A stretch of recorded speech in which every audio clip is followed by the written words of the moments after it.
Jadi persembahan itu kalau buat namanya buat Tuhan, baru disebut buat Tuhan kalau itu buat orang miskin. Pendeta itu baru disebut melayani Tuhan kalau dia melayani orang miskin. Ajaib ya. Kalau gitu gereja jadi lembaga sosial, oh enggak. Karena di dalam diakonia ada marturia. Ya, nah itulah bedanya. Kalau gereja nggak melakukan tugasnya ya nggak adem.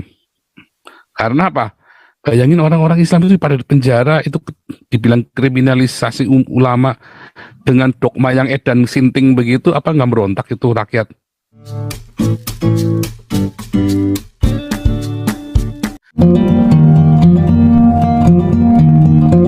Oke, sebentar. Ini Pak Santiamer gimana nih Pak Santiamer nih? Coba kita dengarkan laporan Pak Santiamer dulu nih. Silakan Pak Santiamer. Baik, selamat malam semua. Selamat malam Pak. Selamat malam. Salam. Jadi laporan mengenai pertama adalah Galarua ini kan Pak ya, siogianya minggu-minggu kemarin itu sudah harus selesai anggaran dasarnya, tetapi satu kendala di luar dugaan, yaitu meninggalnya Nyonya Tobing, ya, Junior Tobing. Jadi kita mulai tanggal 31 sampai hari Minggu tuh malam masih di sana, terus Pak Puteh baru hari ini ke Surabaya mengembalikan mobil katanya. Jadi mudah-mudahan target kita Pak, minggu-minggu ini anggaran dasar sudah selesai dan langsung ke notaris sekaligus ke Kemenkumham. Kalau ke Kemendagri itu cuma SKT itu, surat keterangan terdaftar, yang penting daftarkan aja udah, tinggalkan, nggak ada persyaratan ini itu. Jadi mudah-mudahan minggu ini Pak bisa selesai itu supaya kita langsung get things done, tidak hanya beretorika. Itu laporan saya dulu Pak pada malam hari. Nah yang kedua masalah daftar yang diminta oleh Pak Paul, saya sudah sampaikan ke Pak Puteh, karena data itu kan ada di Pak Putih atau Bu Nope atau Bu Linda kalau nggak salah itu. Jadi supaya segera dikirim ke Pak Paul. Jadi saya akan segera minta kepada mereka quick action lah ya, quick action untuk kebutuhan daripada Pak Paul, terutama menyangkut Galarua ini. Itu dulu yang bisa saya laporkan Pak Paul. Mudah-mudahan lah, saya targetkan si minggu-minggu ini udah selesai semua itulah. Ya. Ya, selamat malam Pak. Ya. Luar biasa. Ini supaya nongol nih ya direktur kita nih, Pak Direktur Galarua. Jadi apa namanya? Kita semua lagi on progress ya, karena kita kemarin kendala. Tapi kemarin ini ya, Pak Bahtiar lagi urusi Kesbangpolnya ya, berarti ya, Pak Bahtiar ya. Jadi nanti gitu Pak Paul, anggaran dasar selesai itu bisa bersamaan itu, langsung ke daftar ke Kesbangpol, terus kalau notaris, terus sekaligus juga ke Kemenkumham, karena Kesbangpol itu Pak, itu kan hanya bersifat nasional, itu kan didaftar sekali 6 bulan harus didaftar ulang, diberitahu. Kalau ke Kemenkumham, basicnya adalah ada pengakuan negara terhadap badan hukum yang kita dirikan. Pengakuan negara itu yang paling penting. Kalau ke Kesbangpol kan terdaftar supaya kalau ada bantuan ini itu tujuannya. Gitu loh. Nah, jadi sebenarnya tanpa ke Kesbangpol juga yang penting di Kemenkumham sudah terdaftar, sudah go gitu, sudah bisa activity gitu loh. Jadi supaya dibedakan, jangan dibolak-balik gitu Pak. Oke. Luar biasa nih ya. Ya, jadi memang penting ini ya, masalah legalitas ini kita sangat penting sekali, karena supaya kita move-nya ini benar-benar nggak liar ya.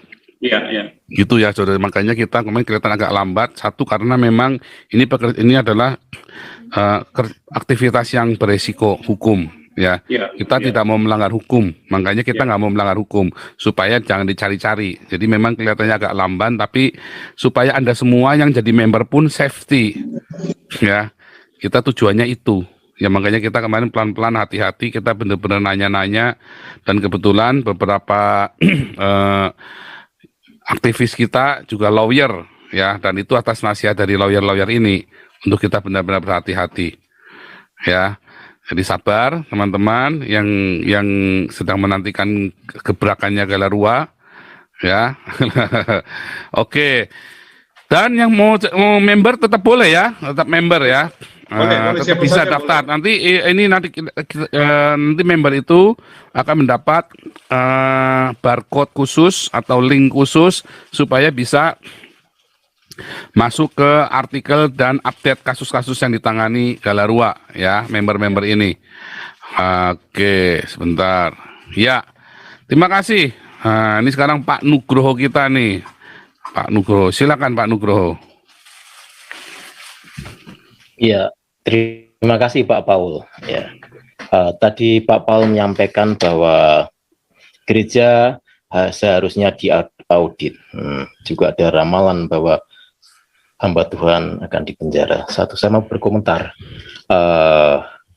Gereja memang harusnya secara tertib itu menyelenggarakan pemerintahannya, maksudnya roda pemerintahan urusan di gereja itu harusnya ya dengan tertib. Gereja kita pahami sebagai satu sisi ada sisi ilahi, kedua sisi manusiawi. Nah, kalau kita memahami bahwa gereja adalah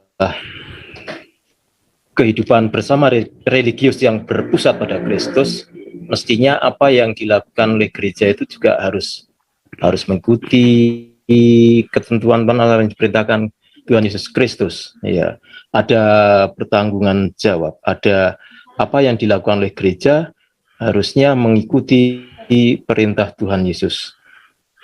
Kalau gereja sampai terlibat urusan atau pendeta, urusan keuangan, dan itu menjerat dirinya, apalagi sampai dilaporkan, itu sungguh sangat disayangkan. Apakah itu terjadi di Indonesia? Sangat mungkin, dan banyak gereja, para pendeta atau gereja bermasalah urusan keuangan. Mestinya gereja, ya kalau kita di luar saja bisa bekerja dengan baik, ya mestinya kalau kita punya pikiran kita melayani Tuhan di gereja, mestinya kita bisa berbuat ya lebih baik meskipun tidak dibayar. Ya, kalau di gereja kami pelayan Tuhan, pendeta dibayar, tapi majelis dan lain-lain pelayanan Tuhan tidak dibayar pelayanan. Mestinya ya meskipun tidak dibayar, tapi karena itu sudah menyatakan kanti gumulonging manah ketika kukuhkan dengan sepenuh hati, kanti gumulonging manah dalam bahasa daerah, itu mestinya bertindaknya juga sesuai dengan apa yang diucapkan pada saat diteguhkan menjadi, apakah itu menjadi majelis, apakah itu menjadi pelayanan di gereja. Karena itu di gereja mestinya juga harus mengatur diri. Selain gereja juga sebagai, kita pandang juga sebagai suatu organisasi, mestinya juga memenuhi ada ketentuan-ketentuan yang berlangsung yang bisa diterapkan, ketentuan secara umum dalam berorganisasi di dalam gereja. Oleh karena termasuk penataan, penanganan masalah keuangan. Kalau di gereja-gereja tertentu itu masalah keuangan jadi masalah. Di tempat saya bergereja, saya bersyukur bahwa ada penataan, ada penanganan, pengelolaan, ya tidak hanya masalah keuangan, terkait hal-hal yang lain. Ya, meskipun dulu ya ini belajar dari kasus-kasus masa yang lalu terjadi berbagai hal. Nah, ada penanganan juga di gereja. Ketika saya masuk berkegiatan di gereja, pikiran saat itu sebelum itu ya di gereja itu tidak terjadi penyelewengan, tapi faktanya memang lebih karena oknum terjadi, ya. Dan itulah yang menyebabkan akhirnya berdasarkan pengalaman seperti itu banyak orang yang terpanggil untuk membenahi, dan di tempat kami akhirnya ya dilakukan penataan dengan setahap menuju ke arah yang semakin baik. Ada badan yang mengurusi, ada selain ada ketua, sekretaris, bendahara, juga ada dibentuk juga mengenai ada yang mengaudit wasre, katakanlah dibentuklah dan pengawasan wasre, pengawasan dan pemeriksaan. Ada juga terkait dengan perencanaan program, ya dilakukanlah perencanaan dengan baik, dan ada monitoring program, dan ada evaluasi, jadi bentuk semacam badan, namanya Badan Perencanaan Program Evaluasi dan Penelitian dan Pengembangan, Badan Perencanaan Program Penelitian dan Pengembangan BP4. Jadi kalau kita di luar bisa bekerja dengan baik, kenapa kita melayani Tuhan tidak kita lakukan dengan lebih baik? Itu mestinya punya pikiran seperti itu, termasuk masalah keuangan. Jadi jangan sampai mestinya gereja itu dipaksa oleh keadaan atau oleh kekuatan dari luar sehingga harus mengaudit diri. Mestinya dari diri sendiri, dalam sendiri ada kesadaran untuk dilakukan pengawasan, untuk pemeriksaan, untuk penataan yang lebih baik, dan sampai agar tidak terjebak pada kasus-kasus yang merugikan gereja ataupun individu yang mestinya itu dihormati, katakan pendeta menjadi tertuduh atau dibawa ke masalah ke ranah hukum. Nah, ini Pak Paul yang nanti mungkin bisa dijelaskan. Sebenarnya kadang saya bertanya dalam diri sendiri, persembahan itu sesungguhnya untuk manusia atau untuk diperuntukkan untuk Tuhan? Ini yang perlu dijelaskan oleh Pak Paul supaya jelas. Nah, kalau dalam praktek akhirnya penggunaan persembahan yang dikumpulkan dari warga jemaat itu untuk kebutuhan sendiri, ya itu berarti persembahan itu untuk manusia. Sementara pemahaman warga jemaat sebenarnya mempersembahkan ke gereja itu adalah atas perintah Tuhan. Nah, ini nanti mohon dijelaskan ke Pak Paul, oleh Pak Paul pemahaman persembahan itu yang tepat supaya yang lain-lain juga mendapatkan hikmat. Nah, secara pribadi saya bersyukur gereja kami tidak terjebak pada masalah-masalah keuangan, ya, karena ada penataan dan pengawasan yang secara organisasi juga ditata dengan baik menuju ke hal-hal yang lebih baik, meskipun masih terdapat kekurangan. Tapi saya bersyukur bergereja di tempat yang juga melakukan diakonia, meskipun dalam masa pandemi melakukan berdiakonia. Jadi ada istilahnya digaji ini beraksi. Nah, jadi ketika masa pandemi tetap juga berdiakonia. Agak kesulitan memang secara tatap muka, tetapi bisa melakukan. Ya, ada individu-individu yang juga melakukan PI. Ya, PI sekarang bisa dilakukan baik secara tatap muka maupun dan seperti yang dilakukan oleh Pak Paul di sini. Nah, ya, jadi memang sebetulnya yang bergabung di channel ini sangat beruntung. Akhirnya mempertemukan banyak orang dengan berbagai latar belakang, dengan berbagai potensi.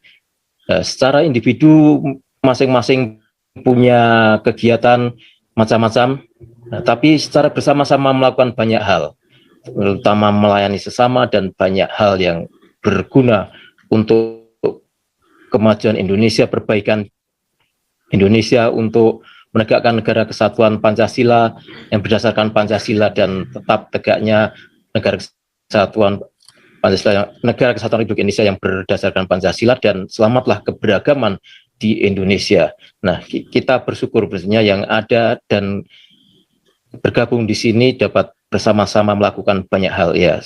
Selamat untuk Galarua, kita tetap mensupport ya dengan berbagai cara. Nanti kita bersama-sama dan ya secara pribadi masing-masing kita berdoa untuk apa yang dilakukan oleh Pak Paul dan kawan-kawan melalui berbagai kegiatannya. Itu dulu. Terima kasih Pak Paul. Iya, ini persembahan itu kalau dibilang buat Tuhan, ayatnya sudah jelas. Kalau kamu melakukannya untuk aku, untuk orang miskin ini, kamu melakukannya untuk aku, kata Tuhan Yesus. Nah, itu sudah jelas itu. Jadi kalau bilang persembahan buat bangun gereja, apakah itu buat Tuhan? Bukan. Apakah membangun gereja adalah untuk Tuhan? Bukan loh. Yang dibilang untuk Tuhan itu ketika ketika kita ngasih orang miskin. Nah, kalau gerejanya itu diperuntukkan bagi orang miskin, orang lapar, orang itu baru untuk Tuhan. Makanya bikinnya gedung serbaguna, yang dimana orang-orang miskin bisa ditampung di sana. Gereja-gereja, ya gereja, makanya ada kebangunan rohani di kota-kota itu ya. Itu kan orang-orang miskin itu ditampung oleh gereja. Di Eropa itu sempat mengalami kebangunan rohani berkali-kali karena gereja nampung orang miskin. Ya, makanya di Eropa ini ada namanya Church Asylum. Ya, jadi misalnya bisa ya minta suaka politik ke gereja itu bisa di Eropa. Tapi Anda nggak boleh keluar dari lingkungan gereja itu. Wah, ingat filmnya itu. Kalau tulisannya Les Miserables, kalau bacanya katanya Les Miserables. Iya, Les Ya, Miserables. bukan Les. Saya baru tahu tuh bacanya Les Miserables itu ya. Saya tahunya Les Miserables itu loh. Si siapa itu? Si siapa mah? Les Miserables. Lupa lagi. Yang main itu Tekken. Screen. Iya, Liam Neeson itu ya.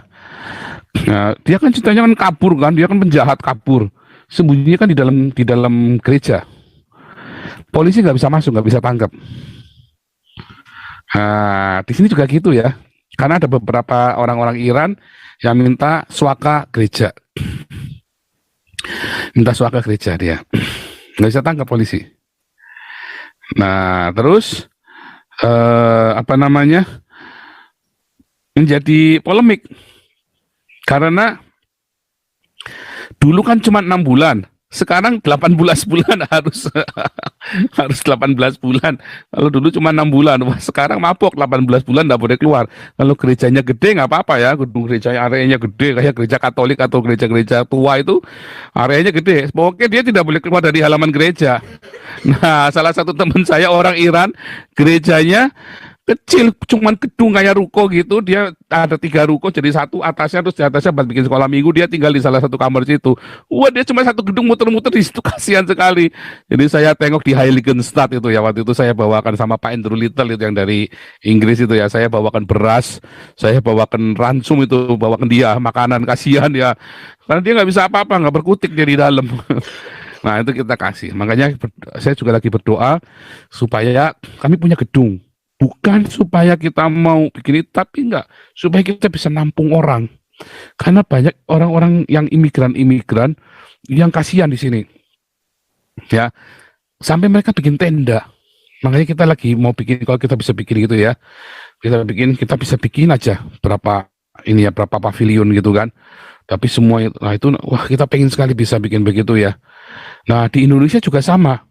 Ya, di Indonesia seharusnya gereja-gereja itu kalau gedung gereja itu cuman buat datang orang terus pasang lampu-lampu pakai mixer miliaran, LED 9 miliar. Nah, itulah gereja-gereja yang sesat. Gereja-gereja yang bukan dari Tuhan Yesus. Serius. Kemarin pakaian kan saya bilangin. Pakaian berapa ininya total persembahannya tiap bulan. Seminggu 5 juta. Jadi sebulan 20 juta. Setahun kira-kira 200 juta. Lalu diakonianya setahun 20 juta. Itu gerejanya salah, Pak. Karena persembahan yang buat Tuhan itu artinya buat orang miskin. Coba lihat ya, konsep kolekte di dalam perjanjian baru, konsep kolekte, semua itu pasti untuk diakonia. Harus jujur, pendeta nggak mau jujur, pendeta ngapusi terus. Pendeta ngapusi terus, ya. Pendeta nggak jujur soalnya. Pendeta ngapusi, ya kan? Nah, Anda juga ditipu mau seneng. Pendeta gajian ya itu benar. Kenapa mah? Pakai nama itu tuh Hagios. Hagios Internasional. Ya ini kita lagi setting WhatsApp ya buat di website supaya teman-teman bisa kirim WhatsApp untuk pendaftaran. Kalau email kadang-kadang lama, langsung kirim WhatsApp bisa ya. Nah, kita balik lagi. Jadi persembahan itu kalau buat namanya buat Tuhan, baru disebut buat Tuhan kalau itu buat orang miskin. Pendeta itu baru disebut melayani Tuhan kalau dia melayani orang miskin. Ajaib ya. Kalau gitu gereja jadi lembaga sosial, oh enggak. Karena di dalam diakonia ada marturia. Ya, nah itulah bedanya. Justru tugas ngasih makan orang miskin itu bukan tugas negara, tugas gereja. Itu sudah perintah Tuhan Yesus. Ya, itu sudah perintah Tuhan Yesus. Di zaman Yesus pun orang Roma ngasih makan orang miskin.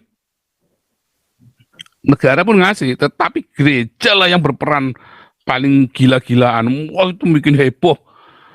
Ya, itu bikin heboh seluruh wilayah-wilayah jajahan Roma itu yang dilakukan oleh gereja. Gitu. Makanya kalau gereja tidak melakukan diakonia, itu gereja sedang salah. Kalau gereja Anda lihat keuangannya nih, kalau diakonianya di bawah 30%, itu gereja sedang salah. Dah, pokoknya salah aja pokoknya. Karena kan dibagi 3, 1 untuk para imam Lewi, ya kan. Tapi kalau pendetanya tidak ngajari diakonia, itu berarti pendetanya juga lagi salah. Berarti Anda sedang gaji apa? Sedang gaji motivator. Apa bedanya Anda gaji pendeta Anda dengan gaji Tung Desem Waringin? Saya mah lebih senang dengar ceramahnya Tung Desem Waringin daripada Gilbert. Serius, saya lebih senang dengarkan ceramahnya Tanadi Santoso atau si Mario Teguh daripada Gilbert. Tetapi yang membedakan adalah kemudian gereja melakukan diakonia. Gitu, ya. Diakonia, sedekahnya jangan, ya itu tadi ya, bukan sedekahnya Yusuf Mansur, itu manipu, ya kan. Gereja nggak ngajari diakonia. Gitu Pak Nugroho, simpel kan? Simpel, makanya saya bilang ini 2022 nanti ada pendeta bisa urusan masuk penjara lah, malam bisa masuk penjara, bisa dia tahan di situ. Kalau dia bertobat dia tahan, kalau nggak bertobat dia masuk.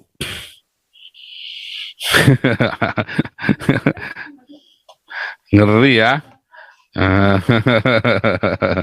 Oke nih Pak Paul Dere dulu, nanti saya lanjutkan. Pak Paul Dere ada? Pak Paul Dere?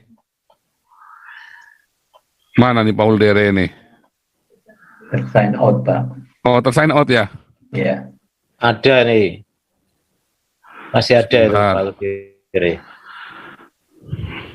Oke, saya lanjutkan dulu, nggak apa-apa. Nanti nunggu Pak Paul Dere. Tadi udah. Nggak apa-apa nih, kita nunggu Pak Paul Dere ya. Ya, balik lagi. Jadi, ya nanti 2022 ini ya akan ada satu ini ya perubahan. Indonesia jadi lebih adem, iya akan lebih adem kalau gereja melakukan tugasnya. Tapi nggak adem kalau gereja gagal. Akan jadi adem 2022 ini gampang banget. Gereja kudu melakukan tugasnya, nanti adem. Kalau gereja nggak melakukan tugasnya ya nggak adem. Karena apa? Bayangin orang-orang Islam itu pada di penjara, itu dibilang kriminalisasi ulama dengan dogma yang edan sinting begitu, apa nggak merontak itu rakyat? Berontak loh. Rakyat dengan dogma Islam yang sinting itu, terus ulama-ulamanya pemimpin-pemimpin di penjara, berontak nggak? Berontak. Jadi panas nggak? Panas. Tapi kalau gereja, diakonia, edan-edanan, langsung adem. Wah, ini karena Pak Paul provokator. Oh tidak. Omongan saya ini akan seperti air es di tengah padang gurun.